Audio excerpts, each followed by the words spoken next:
Hello guys, there we have a Candy Rapid Pro 4 washing machine, and today I'm gonna show you how you can install this device.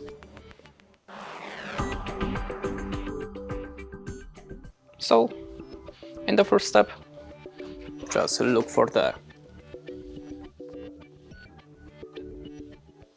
water supply socket and connect it by this accessory. You will find it inside your washing machine. This hose is for dirty water, so just plug into the water out socket. And the last one is electricity, so just plug into the desired place.